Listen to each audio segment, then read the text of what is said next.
ॐ रामाय रामभद्राय रामचन्द्राय वेधसे रघुनाथाय नाथाय सीतायाः पतये नमः। अञ्जनानन्दनं वीरं जानकीशोकनाशनं कपीशमक्षहन्तारं वन्दे लङ्काभयङ्करम्। कूजन्तं राम रामेति मधुरं मधुराक्षरम् आरुह्य कविताशाखां वन्दे వాల్మీకికోకిలం. శ్రీమద్ రామాయణ రసవాహినిలో అయోధ్యాకాండంలో ఇప్పుడు 3వ భాగంలో ఉన్నాము. శ్రీరామచంద్రుని వనవాస వృత్తాంతాన్ని తల్లి కౌసల్య విని తీరని శోకంతో తన యొక్క కుమారుణ్ణి పెనవేసుకుని ఏడుస్తుంది. ఆ దుఃఖాన్ని చూడలేక పక్కనే ఉన్నటువంటి లక్ష్మణుడు తండ్రి పైన విపరీతమైన కోపం కలగడంతో ఎన్నో రకాల మాటలు అంటాడు. శ్రీరామచంద్రునికి నిజంగా తండ్రి యొక్క ప్రతిజ్ఞను నెరవేర్చడం తన యొక్క ధర్మంగా భావించాడు. కానీ శ్రీరాముడు వనవాసాలకు వెళ్ళకూడదు అనుకుంటే ధర్మం అంతా కూడా రాముని వైపే ఉంది. ఎందుకంటే తండ్రి పెద్ద కుమారుడు జ్యేష్ఠ కుమారుడు అర్హుడైనప్పుడు తర్వాత వాళ్ళకి పట్టాభిషేకం చేయకూడదు. అది రాజ నియమం. అది ధర్మం శ్రీరాముని వైపు ఉంది. అట్లాగే ఒక్కడే ఒక కొడుకు కౌసల్యకి ఆ వృద్ధాప్యంలో తల్లిని వదిలి వెళ్ళడం కూడా ధర్మం కాదు. తల్లి తాను మరణిస్తాను అని ఏడుస్తుంది.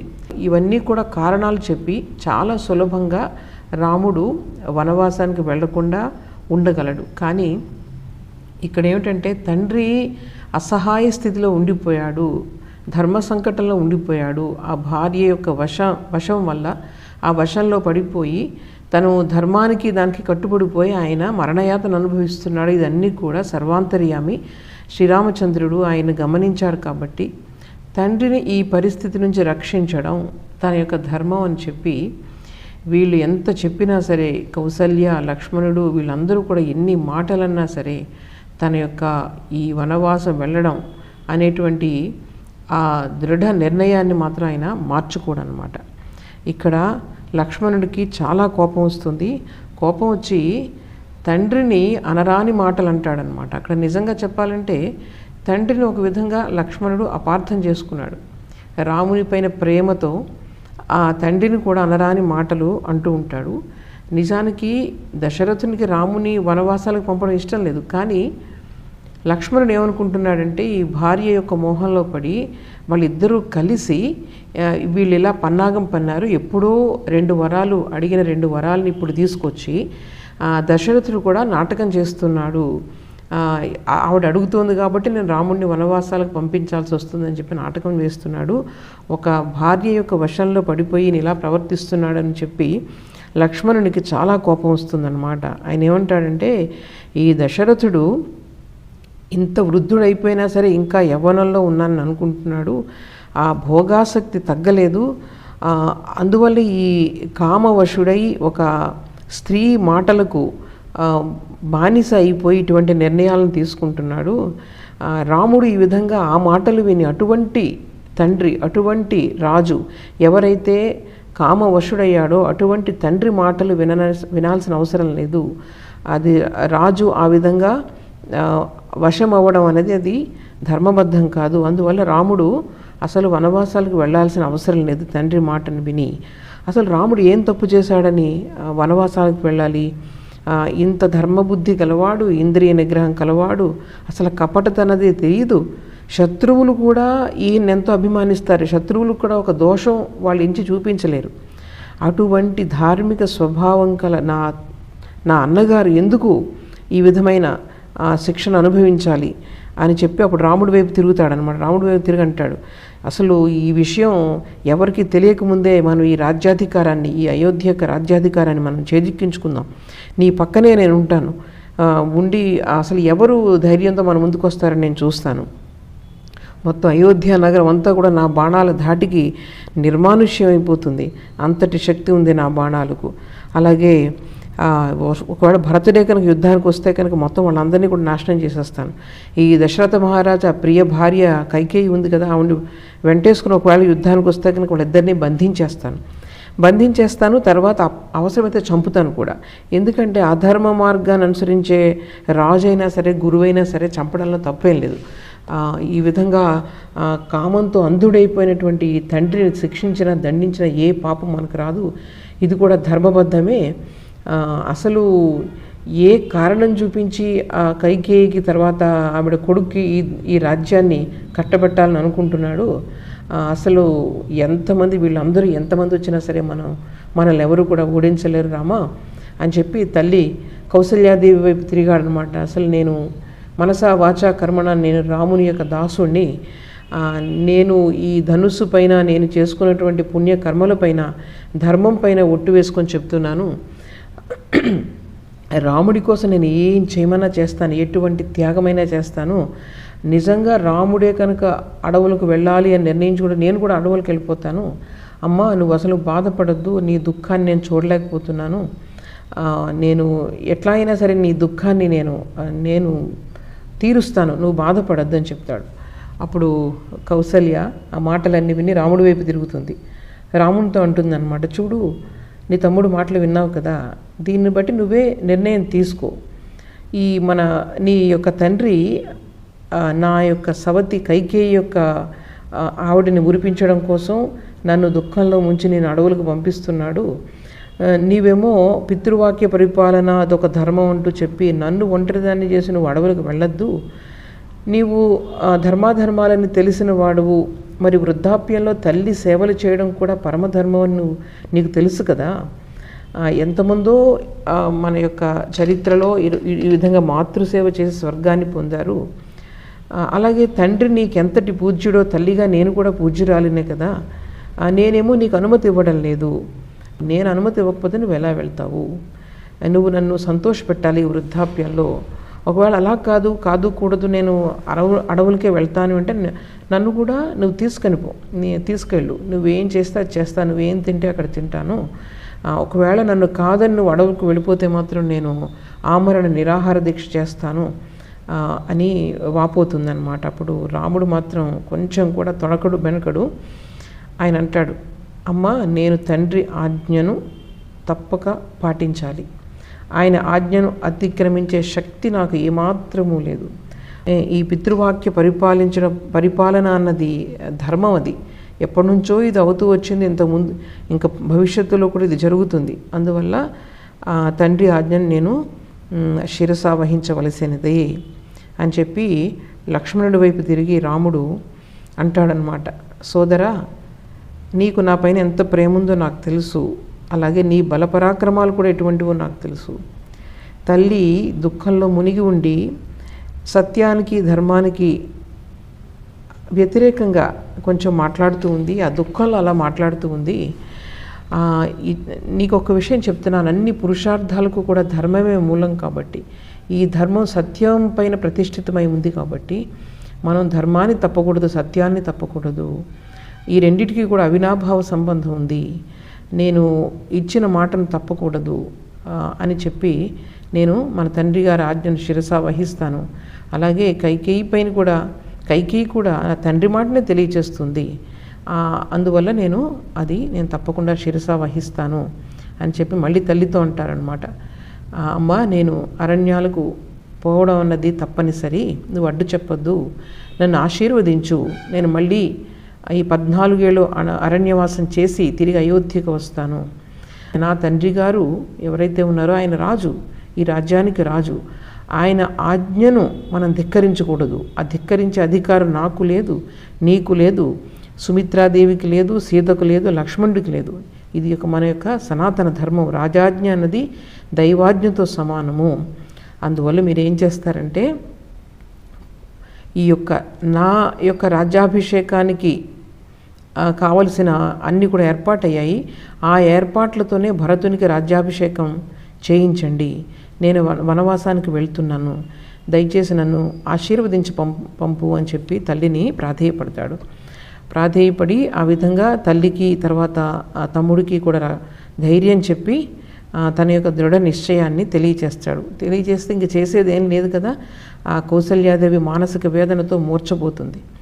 మూర్ఛపోతే అప్పుడు రాముడు లక్ష్మణుడు తొందరగా వెళ్ళి తల్లికి ఉపచారాలు చేస్తారు. కొంతసేపటికి మళ్ళీ తేరుకుంటుందట. ఆవిడ తేరుకుని మళ్ళీ అదే మాట మాట్లాడుతూ ఉంటుంది. నాయన, నేను నిన్ను పెంచి పోషించాను, అందువల్ల నీకు తండ్రి ఎంత ముఖ్యమో నేను కూడా అంతే ముఖ్యం కదా. తండ్రిని గురువు అనుకుంటే నేను కూడా గురువునే అవుతాను కదా. తండ్రి ఎంత పూజ్యుడో నేను కూడా అంతే పూజ్యురాలను అవుతాను కదా. ఈ వయసులో నువ్వు నా దగ్గర లేకపోతే నేను బ్రతికి ఉండి ఏం లాభం చెప్పు. మరణించిన తర్వాత నిన్ను నేను పొందడం వల్ల మరణించిన తర్వాత నాకు ఎన్నో ఊర్ధ్వలోకాలు కరుగవచ్చు, కానీ వాటిపైన నాకు ఆసక్తి లేదు.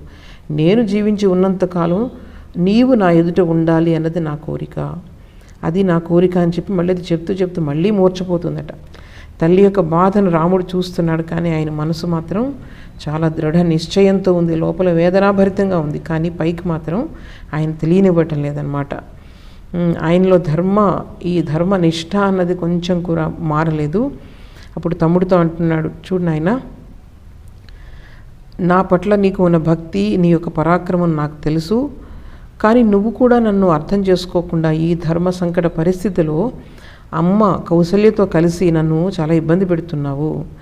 ఈ ధర్మం వల్లనే ఈ ధర్మార్థ కామాలని 3 పురుషార్థాలు కూడా లభిస్తాయి. కేవలం ఒక అర్థాన్ని మాత్రమే ఇచ్చే ధర్మాన్ని ఆచరిస్తే లోకంలో అరాచకం పెరిగిపోతుంది. అలాగే కామాన్ని మాత్రమే సాధించే ధర్మం కూడా ప్రశంసనీయం కాదు. పూజ్యుడు వృద్ధుడు అయినటువంటి మన తండ్రి, ఈ దేశానికి రాజు, ఆయన కోపంతో కానీ సంతోషంతో కానీ కామం వల్ల కావచ్చు ఏదైనా ఒక పని చేయమని మనల్ని ఆదేశించినప్పుడు ఆ పనిని మనం తప్పకుండా చేయాలి. అది లేకపోతే అది ధర్మం కాదు. అందువల్ల నీకు నాకు కూడా మన తండ్రే గురువు, ఆయన ఆజ్ఞాపించినట్లు చేయడమే మన ధర్మం. అలాగే అమ్మ కూడా ఆయనకు ధర్మపత్ని, ఆవిడ కూడా ఆయన ఏం చెప్తే అది చెయ్యాలి. అలా చేయకుండా మొత్తం ప్రపంచంలో ఈ భూగోళం పైన దశరథుడు ధర్మాత్ముడు అనే పేరుంది ఆయనకి. అటువంటి ధర్మాత్ముడు జీవించి ఉండగా ఆయనను వదిలి నా వెంట రావడం అన్నది అది ధర్మసమ్మతం కాదు అని చెప్పి మళ్ళీ తల్లివైపు తిరుగుతాడు. అమ్మ, నేను వనవాసాలకు వెళ్తున్నాను, నేను తప్పకుండా మళ్ళీ నీ ఆశీర్వాదాలతో తిరిగి వస్తాను, నీవు నా గురించి ప్రార్థించు అని చెప్పి వాళ్ళిద్దరికీ కూడా ధైర్యవచనాలు చెప్పి తల్లికి ప్రదక్షిణ నమస్కారాలు చేసి బయటికి వెళ్ళడానికి బయలుదేరతాడనమాట. అని చెప్పి రాముడు పక్కనే ఉన్న లక్ష్మణునితో అంటున్నాడు, చూడు నాయనా, నువ్వు ఒక నాగుపాములాగా బుసలు కొడుతున్నావు. నాకు తెలుసు నీ హృదయం ఎంత సున్నితమైనదో. నాకు నీవు ఈ ప్రపంచంలో ప్రియాతి ప్రియమైన సోదరుడివి. నువ్వు ఈ కోపం అన్ని వదిలిపెట్టు, చాలా ధైర్యం తెచ్చుకో. ఏ విధంగా నా రాజ్యాభిషేకానికి నువ్వు ఎంతో ఉత్సాహంతో ఏర్పాట్లన్నీ చేసావో అలాగే నా అభిషేకం జరగకుండా ఉండేందుకు అటువంటి ఉత్సాహాన్ని చూపించు. దానివల్ల నీ దుఃఖం పోయి నీకు ఆనందం కలుగుతుంది. అలాగే పాపం మన తల్లి కైకేయి నాకు అభిషేకం జరుగుతుందేమోనని చాలా బాధపడుతూ ఉంది. ఆవిడకు ఎటువంటి అనుమానం కానీ మనస్పర్ధ కానీ రాకుండా నువ్వు చూసుకో. ఏ విధమైన అనుమానం కష్టం ఆవిడకి కలగకూడదు. నాకు తెలిసి కానీ తెలియక కానీ మన తల్లులకు తండ్రికి ఏ విధమైన కష్టాన్ని నేను కలిగించినట్లు నాకు ఏమాత్రం కూడా గుర్తులేదు. మన తండ్రి సత్యవ్రతుడు, అలాగే పరాక్రమవంతుడు, అలాగే పరలోకంలో విశ్వాసం కలవాడు. ఆయన మనసు ఇప్పుడు చాలా బాధాకరంగా ఉంది. అందుకని ఏంటంటే ఆయన్ను సుఖపెట్టడమే నా లక్ష్యము. ఇదంతా జరగాలంటే నేను తప్పకుండా అరణ్యవాసాలకు వెళ్ళాలి. అలాగే నేను అరణ్యాలకు బయలుదేరగానే మన తల్లి కైకేయి భరతుడిని పిలిపించి రాజ్యాభిషేకం చేసి అప్పుడు ఆవిడ నిర్భయంగా ఈ రాజ్యంలో ఉంటుంది. దీనికోసం నేను ఈ జటాజుటాలను ధరించి అరణ్యవాసానికి బయలుదేరాలి. అప్పుడే ఆ తల్లి కైకేయికి మనశ్శాంతి లభిస్తుంది. నిజంగా అసలు చెప్పాలంటే తండ్రి గారు నాకు రాజ్యాభిషేకం చేయాలని అనుకోవడం, అది మళ్ళీ తప్పిపోవడం, ఇదంతా కూడా దైవ నిర్ణయం అని నాకు కనిపిస్తుంది. ఎందుకంటే అంతకుముందు మన తల్లి కైకేయి అసలు ఎంత ప్రేమించేది మనల్ని. ఎప్పుడు కూడా నన్ను కానీ భరతుని కానీ ఎప్పుడు కూడా ఆవిడ వేరుగా చూసి ఎరుగదు. అటువంటి తల్లి ఇలా మారింది అంటే దీని వెనుక ఏదో దైవ ప్రేరణ ఉంది. అందువల్ల వీటన్నిటి వెనుక దైవ ప్రేరణ ఉంది కాబట్టి ఎవరిని మనం నిందించకూడదు. ఈ దైవాన్ని అడ్డుకునే శక్తి ఎవ్వరికీ లేదు. అందువల్ల దైవం చేతిలో మనందరం కూడా ఒక ఆటబొమ్మలు లాంటి వాళ్ళము. ఇవన్నీ కూడా మనకు వచ్చే సుఖ దుఃఖాలు, భయ క్రోధాలు, లాభ నష్టాలు ఇవన్నీ కూడా దైవ ప్రేరితాలే అని చెప్తారు. అయితే కొంచెం లక్ష్మణుడు నెమ్మదిగా జీర్ణించుకుంటున్నాడు. రాముడు వనవాసాలకు వెళ్తాడు, ఆయన మాట వినే రకం కాదు అని తన మనసును సిద్ధం చేసుకుంటున్నాడు. రాముడు వెళ్తానుక రాముని వెనుక నేను కూడా వెళ్దామని. అందుకే కౌసల్యతో కూడా అంటాడు, నేను రాముడిని విడిచిపెట్టి ఉండను, వనవాసాలకు వెళ్ళినా నేను వెళ్తాను అని చెప్పి. అయితే అదంతా బాగానే ఉంది. ఈయన యొక్క అన్నగారి సత్యనిష్ట, ధర్మనిష్ట ఇవన్నీ కూడా లోపల ఎంతో ప్రశంసిస్తున్నాడు. కానీ రాముడు ఎప్పుడైతే అంతా దైవం ప్రకారమే జరుగుతుంది, దైవ నిర్ణయం ప్రకారమే జరుగుతుందంటే ఆయనకి చాలా కోపం వస్తుందన్నమాట. కోపం వచ్చి ఆయన ఏమంటాడంటే, ఈ దైవం దైవం అని చెప్పేసి కేవలం బలహీనులే మాట్లాడతారు, ఏమి చేతకాని వాళ్ళు, దేనికైనా పురుష ప్రయత్నం ఉండాలి అని చెప్పేసి. మనకు ఈ భర్తృహరి సుభాషితాల్లో కూడా ఇటువంటి శ్లోకం కనిపిస్తుంది. దైవేన దీయమితి కాపురుషా వదంతి అని చెప్పి, ఉద్యమేన తు సిద్ధ్యంతి. మనం ఏమైనా పని చేయాలంటే మనం కష్టపడి దాన్ని పని చేసి సాధించుకుని తీరాలి తప్ప కేవలం భగవంతుడు ఏం చేస్తే అవుతుంది. ఈ మాట కేవలం కాపురుష అంటే చాలా బలహీనులు, ఏం చేతకాని వాళ్ళు మాత్రమే మాట్లాడతారని చెప్పి భర్తృహరి తన సుభాషితాల్లో చెప్తారు ఆయన. ఆ మాటలనే ఇక్కడ లక్ష్మణుడు చెప్తున్నాడనమాట. కథం హ్యేతదసంభ్రాంతః త్వద్విధో వక్తుమర్హతి యథా దైవమశౌండీరం శౌండీర క్షత్రియర్షభ కిం నామ కృపణం దైవం అశక్తమభిశంససి. నువ్వు ఎందుకు ఇలాగా ఈ దైవం పైన అన్నీ తోస్తున్నావు అని చెప్పేసి అన్నగారి పైన అంటాడనమాట. దైవం పైన నువ్వు ఇలాగా తోసి ఇలాగ నువ్వు అనడం నాకు ఏమాత్రం నచ్చలేదు.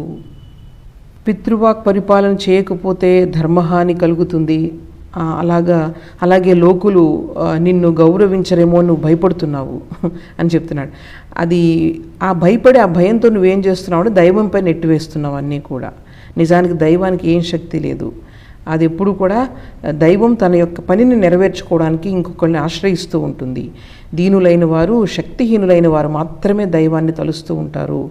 నీవేమో క్షత్రియుల్లో అగ్రగణ్యుడవు, నువ్వు ఎందుకు ఇలా దైవం పైన అన్నీ కూడా వేస్తున్నావు? దైవాన్ని ఎదిరించగల సమర్థుడవు నీవు, అలాగే బుద్ధిశాలివి. ఎందుకు నీకు ఆ కైకేయి దశరథులపైన అనుమానం కూడా రావటం లేదు? నయవంచకులు వాళ్ళు అంతా కూడా ఏదో ముందు ఒక ప్రణాళిక ప్రకారం వేసుకున్న పన్నాగం ఇదంతా కూడా, ఇది ఒక కుట్ర. నువ్వెందుకు దీన్ని తెలుసుకోలేకపోతున్నావు? ఒక్కసారి నువ్వు స్థిరంగా ఆలోచిస్తే నీకు విషయాలన్నీ బాగా అర్థమవుతాయి. అసలు ఎప్పుడో అతను వరాలు ఇచ్చాడు, ఆ వరాలను ఇప్పుడే ఎందుకు బయట పెడుతున్నాడు? దీన్ని ఆలోచిస్తే నీకు అర్థం కావటం లేదా? నిజంగా ఆ వరాలు తీర్చాలి అనుకుంటే ఇన్ని సంవత్సరాలు ఎందుకు ఆగాడు? ఎప్పుడో తీర్చుండేవాడు. ఇంత ఆలస్యం ఎందుకు జరిగింది? నీకు అంతా అర్థమవుతుంది కదా. ఇదంతా కూడా వాళ్ళు చేసినటువంటి కుట్ర. నువ్వు వాళ్ళని ఎదిరిస్తే కనుక నిన్ను ఏ పాపము అంటదు, ఎవ్వరు కూడా నిన్ను నిందించరు. నువ్వు జ్యేష్ఠ కుమారుడివి, నీకు రాజ్యాభిషేకం చేయాలి, అది చేయకపోతే లోక విరుద్ధం, అందరూ కూడా సహించరది. అందువల్ల నీవు ఏదైతే చెప్తున్నావో పితృవాక్ పరిపాలన ఇది అది అని చెప్పి, ఆ ధర్మంతో నేను మాత్రం ఏకీభవించను. ఇప్పుడు చూడు, అంతకుముందు నువ్వు పితృవాక్ పరిపాలన అంటూ నువ్వేం చేసావు? అది పరమధర్మం అనుకుంటూ రాజ్యాభిషేకానికి అంగీకరించావు.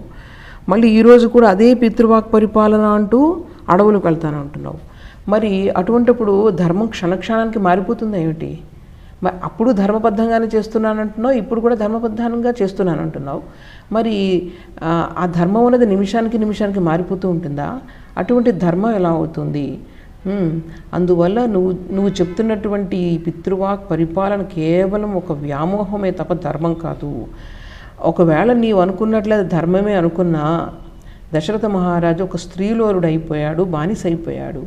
అటువంటి నైతికంగా దిగజారిన వ్యక్తి నిన్ను ఆజ్ఞాపించడం అన్నది అధర్మం. అందువల్ల ఎప్పుడు కూడా ధర్మాన్ని నువ్వు అనుసరించేటువంటి నువ్వు దశరథుని ఆజ్ఞను శిరసా వహించాల్సిన అవసరం లేదు. అలాగే నీకు ప్రతీకారం తీర్చుకునే సామర్థ్యం ఉంది. అన్నిటికీ అర్హుడైనటువంటి నిన్ను అడవులకు పంపి భరతునికి రాజ్యాభిషేకం చేస్తాననడం నిజంగా ఇది కుట్ర తప్ప మరొకటి కాదు. ఆ తర్వాత నువ్వేమంటున్నావు, వీళ్ళిద్దరికీ దైవికంగానే ఈ బుద్ధి పుట్టింది అంటున్నావు. అది మాత్రం నాకు అసలు నచ్చడం లేదు. నువ్వేమనుకోవద్దు, నన్ను క్షమించు. మళ్ళీ చెప్తున్నాడు, బలహీనులు శక్తిహీనులే వీళ్ళే దైవాన్ని ఎప్పుడు కూడా గౌరవిస్తూ ఉంటారు. నేను ఇప్పుడు రుజువు చేస్తాను దైవశక్తి ముందు పురుష శక్తి ఎంత గొప్పదో అన్నది నేను ఇప్పుడు రుజువు చేస్తాను ప్రపంచం ముందు. నీ రాజ్యాభిషేకాన్ని చెడగొట్టినటువంటి ఆ దైవాన్ని నేను ఎదుర్కొంటాను, వీళ్ళందరినీ కూడా సంహరిస్తాను. అందుకని నువ్వు దీనికి సిద్ధంగా ఉండు, ఎవ్వరు కూడా నన్ను ఆపలేరు అని చెప్పి మళ్ళీ రాముని వైపు తిరిగా చెప్తాడనమాట. ఈ కైకేయికి దశరథునికి దైవాన్ని ప్రతికూలంగా ఉండేటట్లు చేసేస్తాను నీకు. అలాగే వీళ్ళిద్దరికీ నీకు ఎవరైతే ఆఘాతం కల్పిస్తున్నారో రాజ్యాభిషేకం నుంచి, వాళ్ళకి 14 ఏళ్ళు వనవాసం వాళ్ళు చెందేటట్లు చేస్తాను. వాళ్ళ యొక్క ఆశలన్నింటినీ కూడా నేను నిరాశలు చేసేస్తాను. నాతో ఎవరైనా విరోధం పెట్టుకుంటే దైవం ఎలా ఉంటుందో, ఎంత ప్రతికూలంగా ఉంటుందో వాళ్ళకి నేను రుజువు చేస్తాను. ఇది రామా, నీకు ఇది వనవాసం చేసే వయసా? మన పూర్వీకులందరూ కూడా 1000 సంవత్సరాలు రాజ్యపాలన చేసి వానప్రస్థానికి వెళ్ళేవారు. ఆ తర్వాత కూడా నీవు రాజ్యం మొత్తం పరిపాలించిన తర్వాత 1000 సంవత్సరాల తర్వాత కూడా నీ పుత్రులు రాజ్యం పాలిస్తారు తప్ప భరతుడు కాదు. మన వాళ్ళందరూ కూడా, మన పూర్వీకులందరూ కూడా తన పెద్ద కుమారుడికే రాజ్యాన్ని అప్పగించారు, తర్వాత వానప్రస్థానికి వెళ్ళారు. శాస్త్రం కూడా అదే చెప్తుంది. అందువల్ల నువ్వు కూడా ఏం చేస్తావు, నువ్వు రాజ్యం పరిపాలించిన తర్వాత నీ జ్యేష్ఠపుత్రునికి అది అప్పగించి అప్పుడు వనవాసాలకు వెళ్ళాలి. ఇది కదా ధర్మం. మరి దానికి నువ్వు ధర్మబద్ధంగా ధర్మ విరుద్ధంగా ఎందుకు నువ్వు ప్రవర్తిస్తూ వనాలకు వెళ్తానంటున్నావు? దశరథ మహారాజుకు అతిస్థిమితలు లేని మాటలు మనం వినాల్సిన అవసరం లేదు. అందువల్ల నువ్వు ధైర్యంగా రాజ్యాభిషేకాన్ని సిద్ధంగా ఉండు. నీ రాజ్యాభిషేకం జరుగుతుంది. వచ్చిన రాజులందరినీ కూడా నేను ఎదుర్కొంటాను. ఈ ధనుస్సు ఖడ్గి ఇవన్నీ నాకు అలంకారాలు అనుకున్నావా? శత్రు సంహారాలు చేయడానికి ఇవన్నీ ఉన్నాయి. అందువల్ల వాళ్ళు కాళ్ళు చేతులు నేను తెగవేస్తాను. ఎవరు వచ్చినా సరే, ఎన్ని గుర్రాలు ఏనుగులు పదాతి దళాలు ఎన్ని వచ్చినా సరే వాళ్ళందరినీ చంపి పాడేస్తాను. నిన్ను నేను సదా రక్షిస్తూ ఉంటాను. ఈ రోజుతో దశరథ మహారాజు పాలన అంతమయ్యింది, ఇక రామరాజ్యం కావాలి. ఇప్పటివరకు నేను నీకు అటు ఇటు నుంచి నేను వింజామరలు నేను విసిరాను. ఇప్పుడు మాత్రం ఏం చేస్తానన్నమాట, నిన్ను రక్షించడానికి ఎవరైనా అడ్డు వస్తే వాళ్ళందరినీ సంహరించడానికి ఈ చేతుల్ని ఉపయోగిస్తాను. నేను సదా నీ సేవకుడును. నువ్వు ఏం చేయాలో అది నన్ను ఆజ్ఞాపించు. ఎవరిని హతమార్చాలో నాకు చెప్పు. ఇప్పుడే వారిని అసలు నామరూపాలు లేకుండా చేసేస్తాను. ఈ రాజ్యానికి నువ్వు సర్వాధికారివి. ఆ సర్వాధికారివి కావడానికి ఏం చేయాలో చెప్పు, అవన్నిటినీ నేను చేస్తాను అంటే రాముడు ప్రశాంతంగా వింటున్నాడు. తమ్ముడు లక్ష్మణుడు ఆ కోపం చల్లారిన తర్వాత నెమ్మదిగా లక్ష్మణుని యొక్క కన్నీళ్లు తుడిచాడట. తుడిచి, లక్ష్మణ, నేను తండ్రి మాట జవదాటను. ఇదే నా స్థిరమైన నిర్ణయం, ఇదే సన్మార్గం. నువ్వు కూడా ఇటువంటి హింసా మార్గాన్ని, ఇటువంటి ఆలోచనలు నేను కట్టుబెట్టు అని చెప్తాడనమాట. కౌసల్యాదేవికి ఇక అర్థమైంది, రాముని యొక్క నిర్ణయాన్ని ఎవరు కూడా మార్చలేరు. ఎందుకంటే స్వయంగా తల్లి ఎంతో ప్రాధేయపడినప్పటికీ రాముని మనసు కరగలేదు. అలాగే ఎన్నో రకాలు మభ్యపెట్టినప్పటికీ లక్ష్మణుని యొక్క మాటలతో రాముని యొక్క మనసు కరగలేదు. కాబట్టి కౌసల్యకు అర్థమైంది రాముని యొక్క నిర్ణయాన్ని మార్చడం శక్యం కాదు. అందుకని ఆవిడ కుమారుని వైపు తిరిగి, నాయన, నీవు పితృవాక్యాన్ని పరిపాలించాలని నిశ్చయించుకున్నావు. నీ నిర్ణయాన్ని ఎవ్వరూ కూడా మార్చలేరని నాకు తెలుస్తూనే ఉంది. నీవు దశరథ మహారాజుకు నాకు కూడా జ్యేష్ఠ కుమారుడవు. నీవు ఇటువంటి రాజు కావలసిన నీవు అక్కడ అడవుల్లో అక్కడ ఇక్కడ ఏరుకొని తినడం నేను ఎలా ఊహించుకున్నది.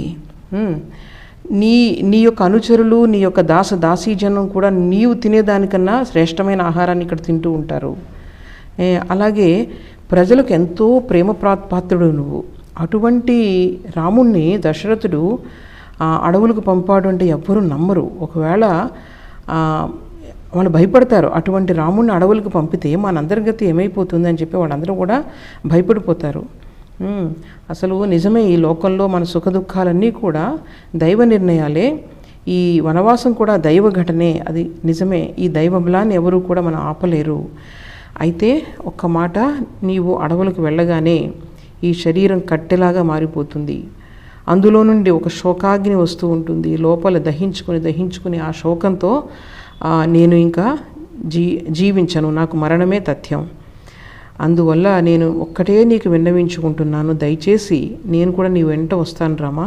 నువ్వు వెళ్ళిపోయిన తర్వాత ఇక్కడ మరణించడం కన్నా నీ వెంటే ఉంటూ నేను చూసుకుంటూ నేను ఉంటాను అంటే, అప్పుడు రాముడు ఇప్పటికే తండ్రి గారిని కైకేయి తల్లి చాలా మోసం చేసింది, వంచింది. ఆయన చాలా దుఃఖంలో ఉన్నాడు ఆయన. అందుకని అటువంటి ఆయనను నేను వనవాసాలకు వెళ్ళిన తర్వాత ఎవరు చూసుకుంటారు? నువ్వు కూడా ఆయన వదిలేస్తే కనుక ఆయన తప్పకుండా మరణిస్తాడమ్మా. స్త్రీ భర్తను ఎప్పుడు కూడా విడవకూడదు, అది చాలా క్రూరమైనటువంటిది. అటువంటి క్రూరమైన పనిని నువ్వు ఎప్పుడు కూడా చేయవద్దు.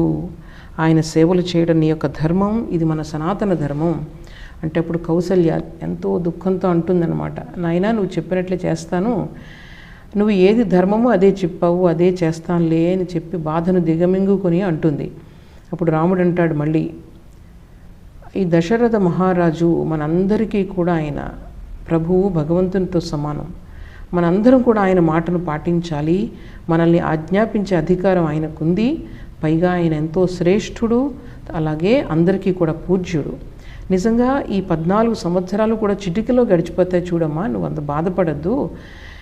నేను అరణ్యంలో ఆనందంగా గడిపి నేను తిరిగి నీ దగ్గరకు వస్తాను, నీ సేవలు చేసుకుంటాను, తర్వాత నీ ఆజ్ఞలు పాలిస్తూ నేను ఉంటాను అంటే కౌసల్య కన్నీరు మున్నీరుగా ఏడుస్తూ, రామా నేను ఈ సవతులతో నేను జీవించలేను నాయనా, నన్ను కూడా నీతో తీసుకెళ్ళిపో నాయనా అని మళ్ళీ ఏడుస్తుందట.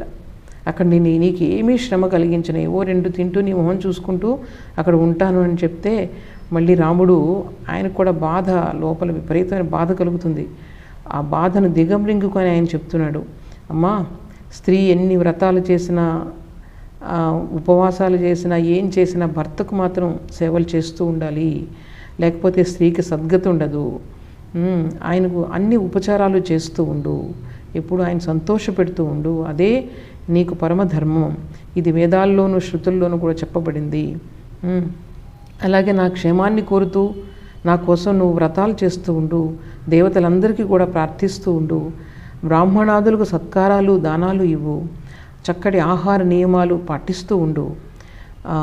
ఆ తర్వాత నేను తిరిగి వచ్చే వరకు కూడా తండ్రి గారు జీవించి ఉంటే కనుక తప్పకుండా నువ్వు కోరుకున్నవన్నీ నువ్వు మళ్ళీ పొందుతావు అని చెప్తే అప్పుడు కౌసల్య అంటుంది, నువ్వు ఏది ఏమైనా అడవులకు వెళ్ళాలనే నిర్ణయించుకున్నావు, నీ నిర్ణయాన్ని ఎవరు మార్చలేరు, నాకు అర్థమవుతుంది. అడవులలో ఇక్కడి నుంచి ఏంటంటే తనకు వెళ్ళడం కుదరదు, అది కూడా అర్థమైపోయింది ఆవిడకి. అందుకని ఇక్కడి నుంచి ఏం చేస్తుందంటే రాముడికి శుభం చేకూరాలి, జాగ్రత్తగా ఉండాలి అని చెప్పి రాముని యొక్క సుఖాన్ని కోరుకుంటూ ఆవిడ అందరూ దేవతలకి ప్రార్థిస్తుందనమాట. నాయన నువ్వు చాలా జాగ్రత్తగా ఉండాలి, నీ ఆత్మరక్షణలో చాలా జాగ్రత్త వహించు, నేను ఇక్కడ నువ్వు క్షేమంగా ఉండాలని 1,000,000 దేవుళ్ళను నేను ప్రార్థిస్తాను, నువ్వు తిరిగి వచ్చిన తర్వాత నా దుఃఖాలన్నీ కూడా పోతాయి, తండ్రి రుణాన్ని తీర్చుకొని నువ్వు ఎంతో కీర్తి ప్రతిష్టలను సుఖాన్ని పొందగలవు, నువ్వు క్షేమంగా తిరిగిరా నాయన అని చెప్పి తనివి తీరా రాముడిని కౌగిలించుకొని ముద్దు పెట్టుకుంటుంది. రాముడు కూడా ఆమెకు పదే పదే పాద నమస్కారం చేస్తాడనమాట. అప్పుడు ఇక్కడ గుండెలు బాదుకొని ఇంకా ఏడుస్తుంది, ఇంకా చివరి క్షణం వచ్చేసింది. ఆవిడ ఏడుస్తుందట, నీవు అడవుల నుండి తిరిగి వచ్చే రోజు ఈ రోజే అయితే ఎంత బాగుంటుందో అని చెప్పి గుండెలు పగిలేలా ఏడుస్తుందట ఆవిడ. ఇక 25వ సర్గలో ఈ కౌసల్యాదేవి దీవెనలు రాముని గురించి చక్కగా వర్ణించబడి ఉంటాయి. ఎంత ప్రేమతో ఆవిడ సకల దేవీ దేవతలను ప్రార్థిస్తుంది రామునికి మంగళం కలగాలని చెప్పి. నిన్ను ఆపడం నాకు చేత కావట్లేదు రామా, సరే అలాగే, కానీ నీవు అడవులకు వెళ్ళిది చాలా త్వరగా క్షేమంగా తిరిగి వచ్చి రాజ్యాభిషిక్తుడవై మళ్ళీ రాజ్యాన్ని పరిపాలించు. నీవు ఏ ధర్మాన్నైతే ఆచరిస్తున్నావో ఆ ధర్మమే నిన్ను ఎప్పుడూ కూడా కాపాడుతూ ఉంటుంది. యం పాలయసి ధర్మం త్వం ధృత్యా చ నియమేవచ సవై రాఘవ శార్దూల ధర్మస్త్వాం అభిరక్షతు. నీవు అనుసరించే ధర్మమే నిన్ను నిరంతరం కాపాడుగాక అని చెప్పి ఆవిడ దీవిస్తుంది. అలాగే నువ్వు రోజు దేవాలయాలకు వెళ్ళి దేవతలందరినీ కూడా ప్రార్థిస్తూ ఉండేవాడివి. ఆ దేవతలందరూ కూడా నిన్ను అరణ్యంలో రక్షిస్తారు. విశ్వామిత్ర మహర్షి నీకు ఇచ్చినటువంటి అస్త్రశస్త్రాలన్నీ కూడా నీకు ఎల్లవేళలా రక్షగా ఉంటాయి. అలాగే నీవు ఇన్నాళ్ళు చేసినటువంటి ఈ పితృసేవ, మాతృసేవ, ఈ సత్యవ్రతం, ధర్మనిష్ఠ ఇవన్నీ కూడా నీకు దీర్ఘాయువును ప్రసాదిస్తాయి. అడవుల్లో ఉండేటువంటి పొదలు, పర్వతాలు, నదులు, వాగులు నీకు సంతోషాన్ని కలిగిస్తాయి. అలాగే దేవతలందరూ కూడా నిన్ను సుఖపెట్టాలి. ఈ తర్వాత ఈ కాలం ఏదైతే ఉందో, ఋతువులు, పక్షాలు, మాసాలు, సంవత్సరాలు, ఇవన్నీ కూడా, ఈ రాత్రి పగలు ఇవన్నీ కూడా నీకు సుఖంగా ఉండడానికి సహకరించాలి. సూర్యచంద్రులు, భూమి, ఆకాశం మొదలైన ఈ ఖగోళ ఈ గ్రహాలు, నక్షత్రాలు ఇవన్నీ కూడా నిన్ను సర్వదా కాపాడుతూ ఉండాలి. అరణ్యంలో నీవు తిరుగుతూ ఉంటుంటే నీకు ఆదిత్యులు, దైత్యులు సహకరించాలి. రాక్షసులు, పిశాచాలు నీ జోలికి రాకుండా ఉండాలి. అడవుల్లో తిరిగేటువంటి ఈ పాములు, దోమలు, ఈగలు, ఇటువంటి కీటకాలు ఇవన్నీ కూడా నిన్ను బాధించకుండా ఉండాలి. నీవు అరణ్యాల్లో ఉన్నన్ని రోజులు కూడా నీ క్షేమాన్ని కోరి నేను దేవతలందరినీ కూడా ప్రార్థిస్తూ ఉంటాను. నీ అరణ్యవాసం సుఖప్రదంగా పూర్తి కావాలి. నీకు ఏమీ ఇబ్బందులు కలగకుండా ఉండాలి. నువ్వు తిరిగే చోట్లన్నీ కూడా శుభప్రదంగా ఉండాలి. నదుల్లో స్నానాలు చేసేటప్పుడు ఆ నదులు నిన్ను కాపాడాలి. అగ్నిదేవుడు, వాయుదేవుడు నీ అరణ్యవాస కాలమంతా నిన్ను అంటుపెట్టుకుని ఉండాలి. నీకు సర్వ సుఖాలు ప్రసాదించాలి. అలాగే స్మృతి, ధృతి, ధర్మం వీళ్ళందరూ కూడా ఇవన్నీ కూడా నిన్ను రక్షిస్తూ ఉండాలి. దేవతలు అందరూ కూడా నిన్ను రక్షిస్తూ ఉండాలి. శత్రువుల వలన ఏ విధమైన అపాయం రాకుండా ఉండాలి. శివుడు, బ్రహ్మ, విష్ణువు, ఋషులు అందరూ కూడా నిన్ను రక్షించాలి అని చెప్పి ఆవిడ మనసారా ఆశీర్వదిస్తుంది. తర్వాత బ్రాహ్మణులను పిలిపించి వాళ్ళతో హోమాలు జరిపిస్తుందట. అలాగే దేవతలందరినీ కూడా పుష్పాలతోనూ సుగంధ ద్రవ్యాలతోనూ పూజిస్తుంది. ఆ తరువాత నేయి, పుష్పాలు, సమిధలు, తెల్లని ఆవాలు ఇవి పూజ కోసం ఉపయోగిస్తారు, తెప్పించి వాటితో హోమం చేయిస్తుంది.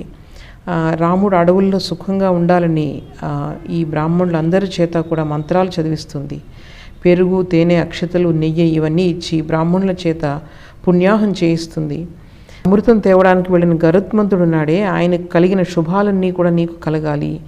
అలాగే వృత్రాసురుని సంహరించినటువంటి దేవేంద్రుడికి ఎటువంటి మంగళాలు జరిగాయో అవన్నీ కూడా నీకు జరగాలి. పాలసముద్రాన్ని మథించేటప్పుడు దేవేంద్రుని తల్లి అయినటువంటి అదితి పలికిన మంగళావాచకాలన్నీ నీకు కూడా సిద్ధించాలి. బలిచక్రవర్తిని పాతాళానికి అణగదొక్కినటువంటి విష్ణువుకి ఏ ఏ శుభాలు కలిగాయో అవన్నీ కూడా నీకు కలగాలి అని చెప్పి ఆ పూజాక్షతల్ని తీసుకొని రాముని యొక్క శిరస్సుపై ఉంచిందట. ఒళ్ళంతా గంధం పూసిందట. మంత్రాలతో శుద్ధి చేసినటువంటి ఒక రక్షను రామునికి కట్టింది. అయితే పైకి ఈ విధంగా పూజలు చేస్తోంది, కానీ మాటలు తడబడుతున్నాయి, శరీరం తూలుతోంది, మనసంతా దుఃఖంతో నిండి ఉంది. ఆ పరిస్థితిలో శ్రీరాముని కౌగులించుకుంది, తలపై ముద్దు పెట్టుకుంది. నాయన, నువ్వు వనవాసం అంతా కూడా శుభప్రదంగా పూర్తి చేసుకుని త్వరగా వచ్చి రాజ్యాభిషేకాన్ని చేసుకోవడం నేను చూడాలి. నాలో ఉన్న దుఃఖమంతా తొలగిపోయి పూర్ణచంద్రుని వంటి నీ ముఖాన్ని నేను చూడాలి. నీ తండ్రి మాటను నిలబెట్టి తిరిగి వచ్చి సింహాసనం అధిష్ఠించడం అన్నది నేను కళ్ళారా తిలకించాలి. నాయన, నేను తర్వాత నా కోడలు సీత కోరే కోరికలన్నీ కూడా నువ్వు తీర్చిపెట్టి మమ్మల్ని సంతోషపెట్టాలి. నేను అందరినీ కూడా, దేవీ దేవతలందరినీ కూడా పూజిస్తూ ఉండాను. నీవు క్షేమంగా ఉండాలని, అలాగే నీకు అందరూ కూడా రక్షణగా ఉండాలని నేను వాళ్ళకు పూజిస్తూ ఉంటాను అని చెప్పి రాముడి చుట్టూ 3 సార్లు ప్రదక్షిణ చేసిందట. ఈ ప్రదక్షిణ చేయడం అనేది నీకు రక్షాచక్రంలాగా పనిచేయాలి. నిన్ను ఏ శక్తి కూడా బాధించదు, నీవు అన్ని శక్తుల్ని జయిస్తావు అంటూ రాముణ్ణి 2 చేతులతో కౌగిలించుకొని మరలా తలపై ముద్దు పెట్టుకుంది అని చెప్పి క్షేమంగా వెళ్ళిరా నాయనా అని దీవించిందట. రాముడు కూడా ఆమెకు పాదాలు పట్టుకొని నమస్కారం చేశాడు. ఆమె వద్ద సెలవు తీసుకొని సీతను చూసేందుకు బయలుదేరాడు. ఈ విధంగా శ్రీరామచంద్రుడు కౌసల్యాదేవి యొక్క భవంతిని వీడి రాజవీధులకుండా కాలినడకను వస్తున్నాడట.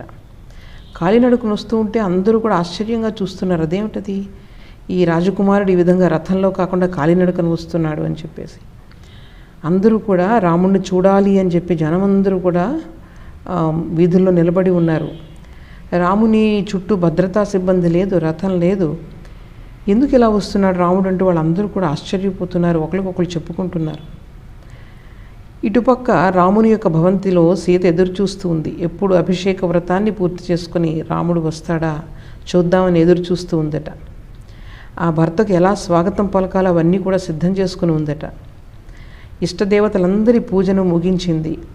రాముడి కోసం నిరీక్షిస్తూ ఎదురు చూడసాగింది. ఈ కైకేయి భవనంలో ఉదయమే ఏం జరిగిందో ఆవిడికి తెలియదు. కౌసల్యాదేవి ఎంత దుఃఖించిందో అది కూడా ఆమెకు తెలియదు. రాజ్యాభిషేకం ఆగిపోయిందని కూడా ఆవిడకి తెలియదు. అయితే సీత ఈ విధంగా ఎదురు చూస్తూ ఉండగా రాముడు తల వంచుకొని తన భవనంలోనికి ప్రవేశిస్తున్నాడట. ఇల్లంతా కూడా కళకళలాడుతూ ఉండి దాసదాసీజనం బంధుమిత్రులు అందరూ కూడా సందడిగా ఉన్నారు. వీళ్ళందరినీ చూసి లోపలికి వస్తున్నటువంటి రాముడు కొంచెం సిగ్గుపడ్డాడట. ఈ విషయాన్ని వీళ్ళకి ఎలా చెప్పాలా అని చెప్పి చాలా దీర్ఘాలోచనతో తల వంచుకొని ఇంట్లోకి అడుగు పెడుతున్నాడు. ఇలా రావడం చూసి సీతాదేవి చాలా ఆశ్చర్యపడి ఎందుకో ఆవిడకి అశుభం అనిపించి ఒళ్ళంతా ఒకసారి వణికిందట, కాళ్ళు చేతులు వణుకుతున్నాయట.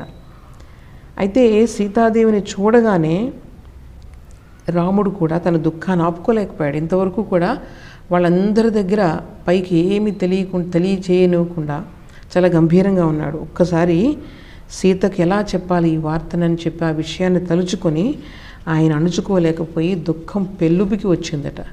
అటువంటి స్థితిలో ఉన్న భర్తను చూసి సీతాదేవి, ఏమైంది, ఈ పుష్యమి నక్షత్రంలో మీకు పట్టాభిషేకం జరుగుతుందని బ్రాహ్మణులు పండితులు నిర్ణయించారు కదా, మరి ఎందుకు మీరు ఇలా ఉన్నారు? చక్కటి మీ మొహంలో ఎందుకు ఈ చిరునవ్వులు చెదిరిపోయాయి? ఏమైంది?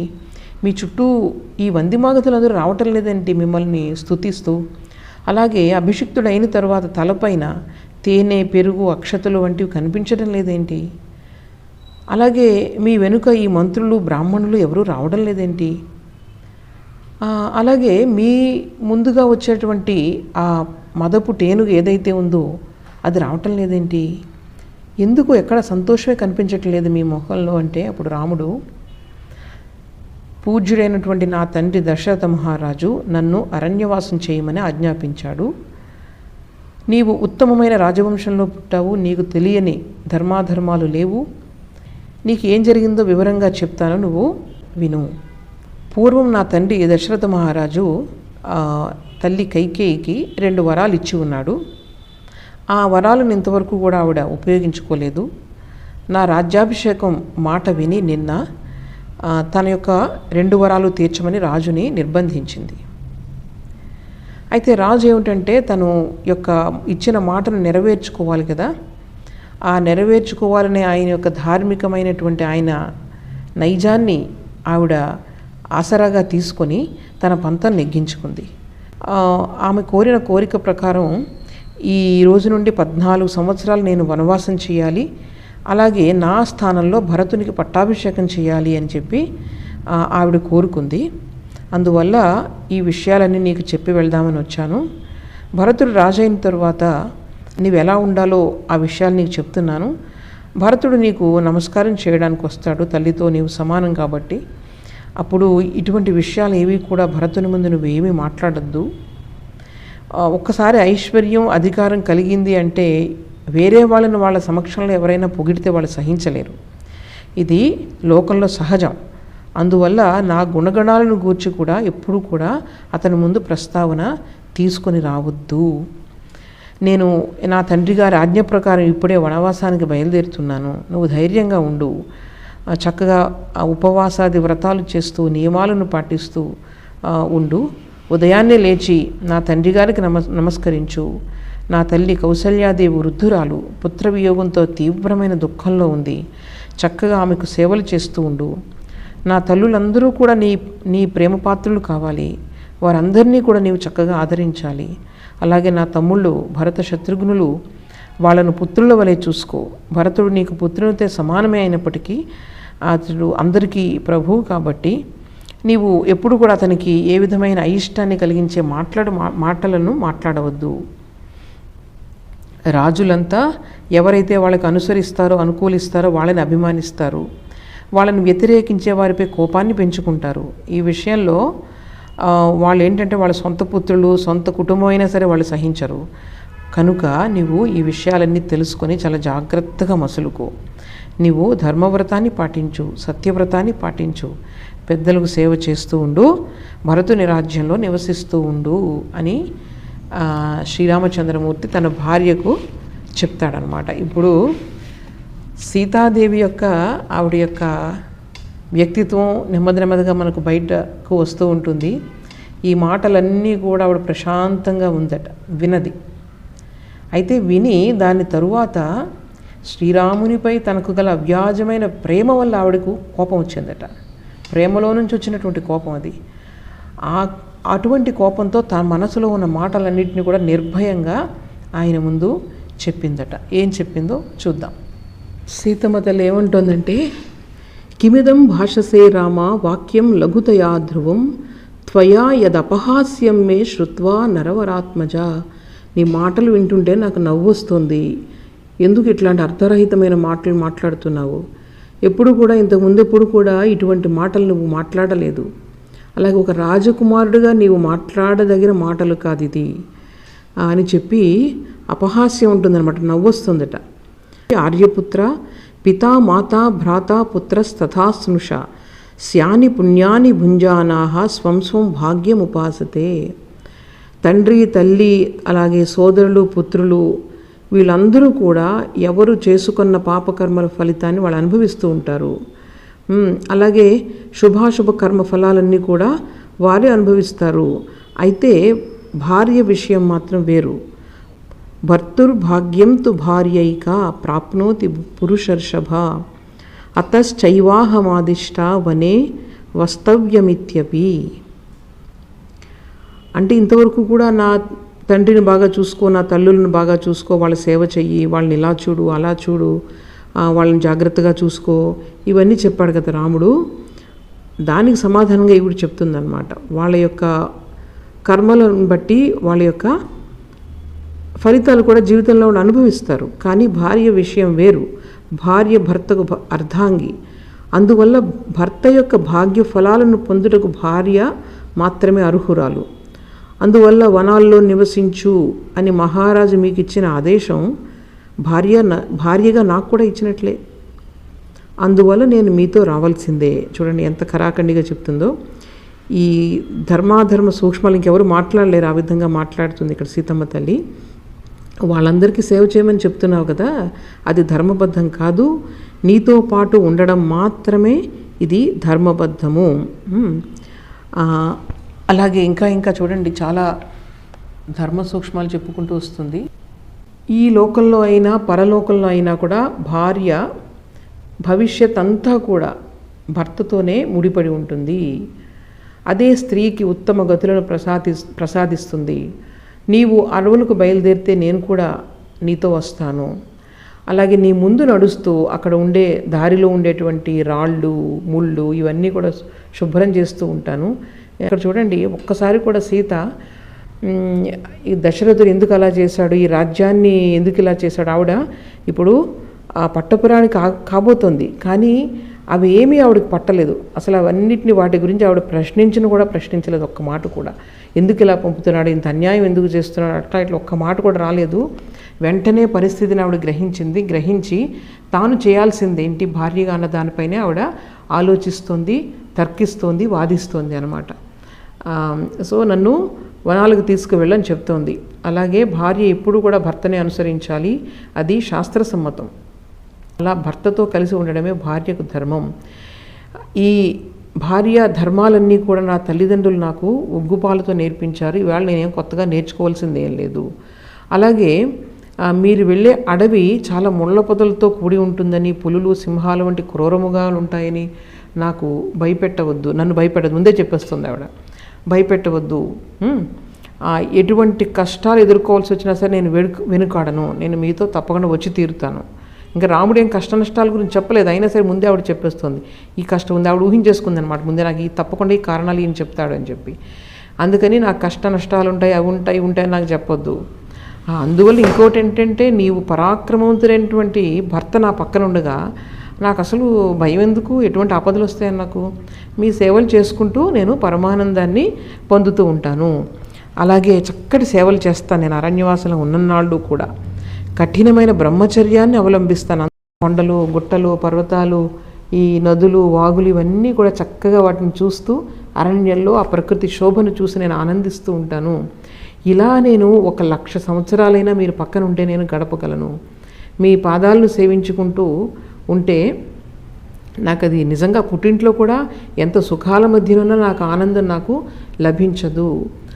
నీవు లేనటువంటి స్వర్గమైనా సరే నాకు వద్దు.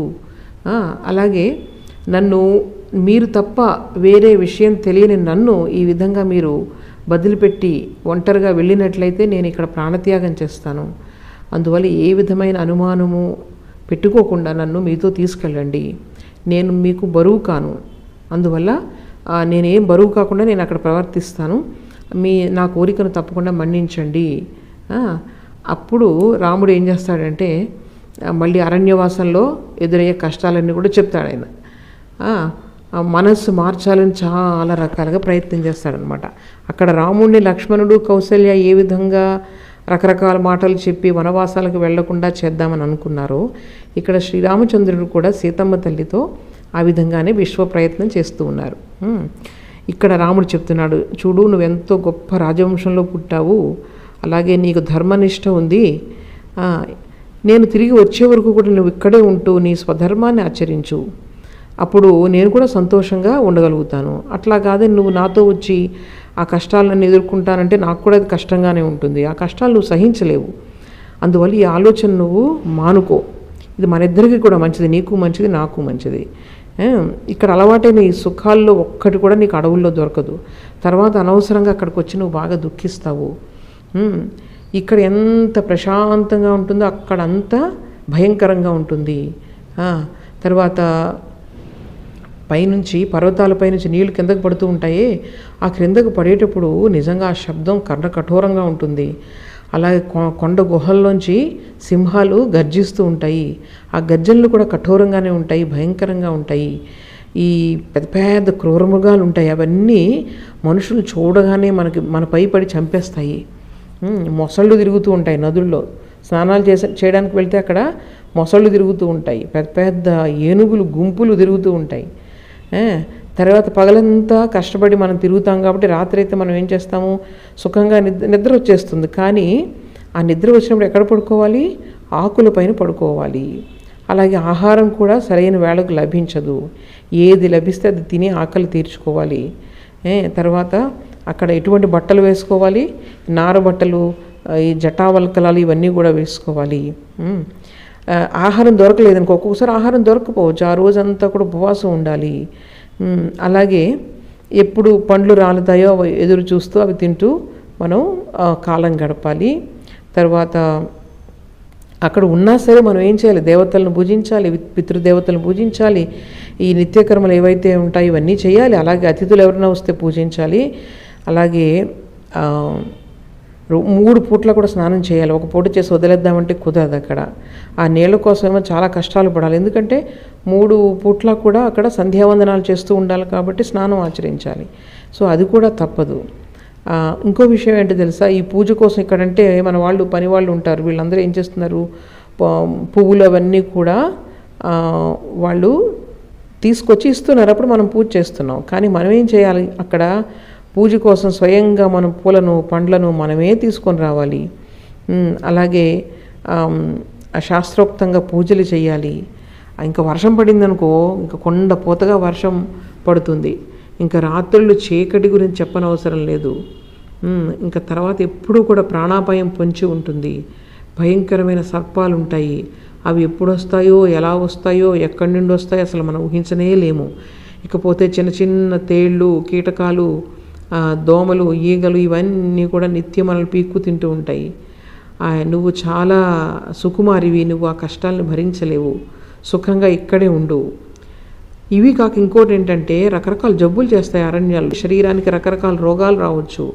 పోనీ వైద్యం చేయించుకుందామంటే అక్కడ వైద్యులు, ఈ రాజవైద్యులు ఉంటారనుకున్నాం, అక్కడ వైద్యులు ఎవరు ఉండరు, వైద్యం సరిగా లభించదు. అందువల్ల ఇంకొకటి ఏంటి తెలుసా, అరణ్యవాసం చేయాల్సి వస్తే కామ క్రోధ లోభాలు ఇవన్నిటినీ కూడా విడిచి మొత్తం కూడా తపస్సు చేసుకుంటూ జీవించాలి. అందువల్ల నువ్వు అరణ్యాలకు రావద్దు, ఇన్ని కష్టాలు పడలేవు.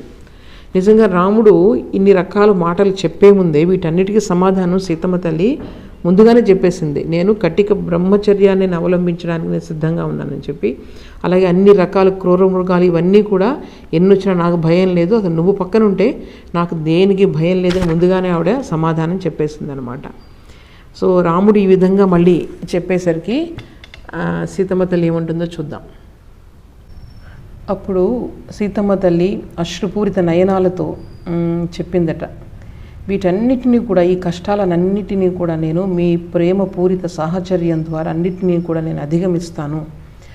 అలాగే ఈ అడవుల్లో ఈ క్రూర మృగాలు ఇవన్నీ చెప్తున్నారు కదా, ఇవన్నీ కూడా అక్కడ మీరు లేరు ఇన్నాళ్ళు కాబట్టి అడవుల్లో చాలా స్వేచ్ఛగా సంచరిస్తున్నాయి. కానీ ఒక్కసారి మీ దర్శనం కలిగితే అవన్నీ కూడా పారిపోతాయి, అది నాకు తెలుసు. అలాగే వనవాసం చేయమని నీ తండ్రి నిన్ను ఆజ్ఞాపించాడు కదా, అది మళ్ళీ చెప్తుంది ఆవిడ, అది నన్ను కూడా ఆజ్ఞాపించినట్లే. అలా కాదని నువ్వు నన్ను విడిచి ఒక్కడివే వెళ్తే కనుక నేను జీవించి ఉండకూడదు, అదే ధర్మం. ఇప్పుడు నిజంగా నీ వెంట నేను ఉన్నాను అనుకో, ఎవ్వరు కూడా నన్ను కన్నెత్తి కూడా చూడలేరు. భర్తచే వదిలివేయబడినటువంటి స్త్రీ అసలు జీవించకూడదని మీరు ఒకసారి నాకు అంతకుముందు చెప్పి ఉన్నారు. అలాగే ఇంకొక విషయం ఏంటంటే, నా జాతకంలో కూడా కొంతకాలం వనవాసం చేయాలని ఉందని నా చిన్నప్పుడు ఎవరో బ్రాహ్మణుడు చెప్పారట. అది మా అమ్మ నాతో చెప్తూ ఉంటే విన్నాను. అంటే ఎక్కడెక్కడ లాజిక్ ఆవిడ తీసుకొస్తుందో ఒకసారి చూడండి. అప్పటి నుండి కూడా ఎప్పుడెప్పుడు ఆ వనవాసం చేస్తానా అని ఎదురు చూస్తున్నాను. అందువల్ల నేను ఇంకొక విషయం, అంతకుముందే నేను ఒకసారి అనుకున్నాను, గంగా తీరంలో కొంతకాలం మీతో కలిసి వనవాసం చేద్దామని అనుకున్నాను. అందుకు నేను ఒకసారి మీకు చెప్పాను కూడా, దానికి మీరు అంగీకరించారు. నిజంగా చెప్పాలంటే ఇప్పుడు నా ఈ కోరికను తీర్చడానికి ఈ భగవంతుడే ఈ వనవాసాన్ని ఏర్పాటు చేశాడని నాకు అనిపిస్తూ ఉంది. నాకు దీనివల్ల అస్సలు దుఃఖమే లేదు. ఎందుకంటే నాకు ఈ విషయం ముందే తెలుసు కదా, నా జాతకంలో ఇది రాసి ఉందని. అందువల్ల నాకు దుఃఖమే లేదు. మీ వంటి పరిశుద్ధమైన అంతఃకరణం కలిగినటువంటి భర్త ఆ యొక్క సాహచర్యంలో వనవాసం చేయడం అనేది నా అదృష్టంగా భావిస్తాను. నేను ఎక్కడైనా సరే మిమ్మల్ని విడిచి మాత్రం ఉండలేను, ఇది నా దృఢ నిశ్చయము. అలాగే ఇంకొక విషయం గుర్తు చేస్తుంది, నా తండ్రి నీకు కన్యాదానం చేసినప్పుడు అన్న మాటలు నీకు గుర్తున్నాయా? ఆ రోజు నాకు ఆయన కన్యాదానం చేస్తూ చెప్పాడు, భర్తే ఇహపర లోకాల్లో దైవము అని చెప్పారు. ఆ రోజు బ్రాహ్మణులు చదివిన వేదమంత్రాల్లో కూడా ఇది ఉన్నది. ఈ విషయం మీకు తెలుసు. అలాగే నా తండ్రి కూడా ఏంటంటే, నువ్వు ఎక్కడికి వెళ్ళినా సరే సుఖ దుఃఖాలు నేను అనుసరిస్తూ ఉంటుందని నా తండ్రి చెప్పారు. అలాగే అందువల్ల నీ సుఖ దుఃఖాలలో నేను భాగస్వామిని. ఒకవేళ నువ్వు తీసుకుపోకపోతే మాత్రం నేను ఏదో విధంగా ఇక్కడ ప్రాణాలు విడుస్తాను అని చెప్తుంది. ఎన్ని విధాలుగా బ్రతిమాలినా సరే రాముడు తనతో అడవులకు తీసుకెళ్ళడానికి అంగీకరించాడు. కానీ ఆమెను ఓదారుస్తూ ఉంటాడు, కానీ తీసుకెళ్ళడానికి మాత్రం రాజీ పడడనమాట. అప్పుడు ఇంకా పరుషంగా మాట్లాడుతుంది చూడండి ఇక్కడ నుంచి. అంటే ఈ సావధాన భేద దండోపాయాలు అంటారు కదా, ఈ విధంగా ఆవిడ ఒక్కొక్క దాని తర్వాత ఒక్కొక్కటి ఉపయోగిస్తూ ఉంటుంది. ఎంత చెప్పినా సరే ఆయన వినటం లేదు. అప్పుడు సీతకు చాలా కష్టం అనిపించాయి. సీతమ్మ తల్లి విపరీతమైన కోపాన్ని ప్రదర్శిస్తూ చెప్తోంది. 30వ సర్గలోకి వచ్చాం మనం. సాంత్వ్యమానాతు రామేణ మైథిలీ జనకాత్మజ వనవాస నిమిత్తాయ భర్తారం ఇదమబ్రవీత్. అంటే ఇంకా మైథిలి, ఈ జానకి ఆవిడ ఇంకా కోపంతో భర్తతో అంటుందిట, సా తముత్తమ సంవిఘ్న సీతా విపుల వక్షసం ప్రణయాచ్ఛాభిమానాచ్ఛ పరిచిక్షేప రాఘవం. ఈ విధంగా రాజానుబాహుడైనటువంటి రాముణ్ణి ఆవిడ ప్రశ్నిస్తుందట. లోపల తన యొక్క ప్రేమను దాచిపెట్టుకొని చాలా అభిమానంతో ఆవిడ రాఘవుని చెప్తుంది. ఎటువంటి మాటలు చెప్తుందో చూడండి. కిం త్వామన్యత వైదేహః పితా మే మిథిలాధిపః రామ జామాతరం ప్రాప్య స్త్రియం పురుష విగ్రహం. చూడండి, నా తండ్రి ఏమనుకుంటాడో తెలుసా, నువ్వు నన్ను ఇక్కడనే వదిలిపెట్టి వనవాసాలకు వెళ్తే జనక మహారాజు ఏమనుకుంటాడు, నిజంగా నేను ఒక స్త్రీ రూపంలో ఉన్న పురుషునికిచ్చి నా కుమార్తెకు వివాహం చేశాను అని నీ గురించి అనుకుంటాడు అని చెప్తుంది. ఎటువంటి మాట చూడండి ఇది. సో ఈ విధంగా నిలదీస్తుంది అనమాట. రాముడు పరాక్రమహీనుడు అని లోకులందరూ కూడా భావిస్తారు. మీరు సూర్యునిలాగా తేజోవంతులని చెప్పి ఈ ప్రజలందరూ కూడా మిమ్మల్ని స్తుతిస్తూ వచ్చారు. ఇప్పుడు నన్ను ఈ విధంగా ఒంటరిగా వదిలి అడవులకు వెళ్ళిపోతే ఇది అంతా తప్పుగా అనుకున్నాము, ఈయన్ని ఆయనలో అంత పరాక్రమం లేదు అని చెప్పి అందరూ కూడా మిమ్మల్ని అనుకుంటూ ఉంటారు. ఏ దిక్కులేని నన్ను ఈ విధంగా ఒంటరిగా వదిలి ఒక్కడివే వెళ్ళాలని ఎందుకు అనుకుంటున్నావు నువ్వు? అసలు నీలో ఉన్న భయానికి కారణం ఏమిటి చెప్పు. ఈ సావిత్రి ఎలాగా భర్తను అనుసరించి భర్తతో పాటే వెళ్ళిపోయింది, ఇదంతా గుర్తుందా నీకు? నేను కూడా ఆమెనే అనుసరిస్తున్నాను. నేను మన కులానికి వంశానికి కళంకం తెచ్చే పనులు ఏమి చేయలేదు, ఇంకా చేయబోను కూడా. ఇంకొక పురుషుని నేను కన్నెత్తైన ఎప్పుడు చూసి ఎరుగను. అందువల్ల మీరు ఎక్కడికి వెళ్తే అక్కడికి వస్తాను అంటే దాని అర్థం ఏంటంటే మీతోనే ఉంటాను, లేదంటే అసలు ఎక్కడా ఉండను అంటే నేను మరణిస్తానని అర్థం. నేను మీకు శాస్త్రోక్తంగా వివాహం చేసుకున్న భార్యను కాబట్టి మీ సేవలు చేసుకుంటూ మీ తోటిదే లోకమని జీవిస్తూ ఇన్నాళ్ళు ఉన్నాను. ఈ విధంగా ఉన్న నన్ను ఎవరో ఒక పెద్ద నాటకంలో ఒక భార్యాభర్తల వేషం వేసిన తర్వాత ఆ భార్యను ఇతరులకు ఇచ్చేసినట్లుగా మీరేంటంటే ఇతరులకు అప్పగించదలుచుకున్నారు. భరతుడినేమో పుత్రుడిలా చూడమంటున్నారు, దశరథునికి సేవలు చేయమంటున్నారు, కౌసల్యాది మాతృమూర్తులందరికీ కూడా ఓదార్చడానికి నన్ను ఇక్కడ ఉండమంటున్నారు. ఇవన్నీ నా బాధ్యతలు ఎలా అవుతాయి? అసలు నాకు వాళ్ళందరితో ఏంటి పని మీరు లేకుండా? మీతోనే కదా నాకున్న సంబంధం అంతా కూడా. అది మీతో ఉంటూ మీకు సేవలు చేస్తూ ఉండడమే నా ధర్మం. నీకు అన్ని ధర్మాలు తెలుసు, ఇప్పుడు నన్ను ఒంటరిగా వదిలి మాత్రం అడవులకు వెళ్ళిపోతానని అనడం అధర్మం కాదా? నీవు నిజంగా నా ముందు ఉండి నువ్వు నన్ను నడిపిస్తూ ఉంటే నాకు ఏ విధమైన శ్రమ ఉండదు. ఆడుతూ పాడుతూ నీతో పాటు నేను అడవుల్లో సంచరిస్తూ ఉంటాను. అదేదో విహారయాత్రలాగా అనిపిస్తుంది తప్ప అరణ్యవాసం అనిపించదు నీతో ఉంటే కనుక. ఆ తర్వాత అక్కడ నీతో పాటు నడుస్తూ ఉంటే నాకు అక్కడ రాళ్ళు ముళ్ళు ఇవన్నీ కూడా దూదిలాగా ఉంటాయట. తర్వాత రకరకాలైన పుష్పాల నుంచి వచ్చేటువంటి చక్కటి సుగంధాలతో కూడినటువంటి గాలి ఎంత బాగుంటుందంటే అంతఃపురంలో వాడుకునే మన పరిమళ ద్రవ్యాలు ఉన్నాయి కదా, వాటికంటే కూడా ఆ గాలి ఎక్కువ ఆహ్లాదాన్ని ఇస్తుంది. అలాగే పచ్చిక బయళ్ళలో బయట పడుకున్నప్పుడు వచ్చే సుఖం ఈ తివాచీల మీద మనకు ఎక్కడా రాదు. ఆ తర్వాత నీ చేతుల మీదుగా నువ్వు నాకు ఆ దుంపలు కందమూలాలు ఇస్తే అవి ఎంతో మధురంగా ఉంటాయి నాకు. నిజంగా రకరకాల ఋతువుల్లో, వసంత ఋతువుల్లో కానీ మిగిలిన ఋతువుల్లో కానీ ఆ అరణ్యంలో లభిస్తాయే ఫలపుష్పాదులు, ఇవన్నిటిని చూస్తూ ఉంటే ఆహ్లాదంగా నాకు అసలు తల్లిదండ్రులు కూడా గుర్తుకురారు. అందువల్ల అరణ్యంలో నా వల్ల నీకు ఏ విధమైన కష్టం ఉండదు, నీకు ఎప్పుడు కూడా ఒక భారంగా నేను అనిపించను. పైగా ఏంటంటే నీకు సేవలు చేసుకుంటూ నేను ధన్యమవుతాను అని చెప్తూ ఉంటే ఇంకా సీతాదేవి గొంతు గద్గదమైపోయిందట. ఇక ఆమె కళ్ళ నుండి నీరు ప్రవహిస్తూ ఉంది. ఇంకా చాలా శోకంతో ఆవిడ మూర్ఛపోవడానికి సిద్ధంగా ఉంటే అటువంటి సీతను తన చేతుల్లోనికి తీసుకుని రాముడు ఈ విధంగా అంటాడనమాట. సీత, నీకు కష్టం కలిగించే ఏ పని నేను చేయను, స్వర్గాన్నైనా కాదంటాను, అలాగే ఎవరికీ కూడా భయపడను, లోకాలను అన్నిటినీ కూడా రక్షించగల సమర్థత నాకుంది, అటువంటి నిన్ను నేను రక్షించుకోలేనా? కేవలం నేను ఎందుకు అలా మాట్లాడానంటే నీ మనసు తెలుసుకోవడానికి నేను అలా మాట్లాడాను. నేను కూడా నిన్ను విడిచి ఎలా ఉండగలను?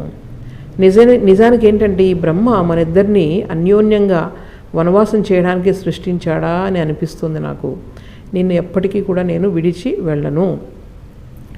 ఈ పితృవాక్య పరిపాలనను పరమధర్మంగా మనకు పూర్వం అనేక మంది సత్పురుషులు అనుసరించారు, ఆచరించారు.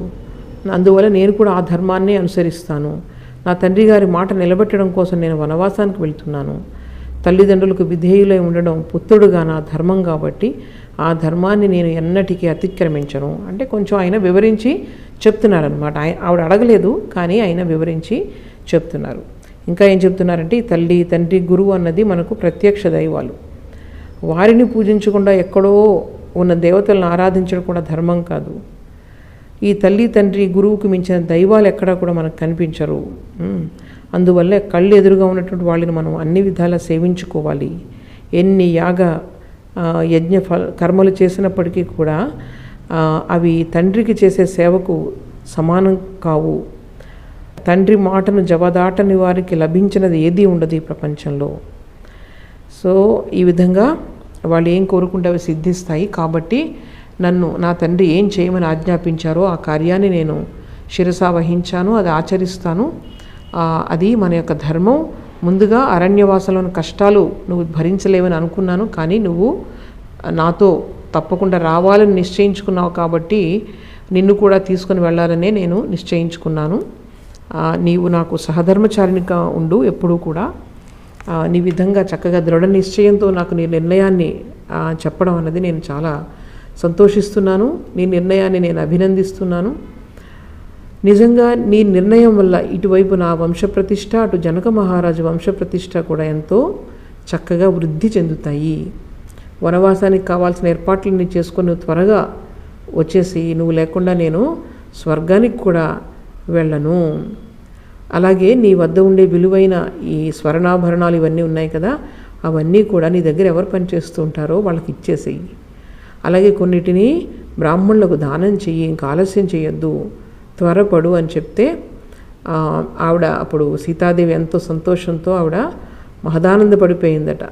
ఆ మహదానందంతోనే ఆవిడ తన దగ్గర ఉన్నటువంటి వస్తువులన్నిటినీ కూడా అక్కడ అందరికీ కూడా దానం చేసిందట. దీనితో 30వ సర్గ పరిసమాప్తమవుతుంది. వచ్చే వారం 31 నుంచి 40వ సర్గ వరకు మనం చూద్దాం. ఓం అసతో మా సద్గమయ తమసో మా జ్యోతిర్గమయ మృత్యోర్మా అమృతంగమయ. ఓం శాంతి శాంతి శాంతి. హరి ఓం తత్సత్. శ్రీరామకృష్ణార్పణమస్తు.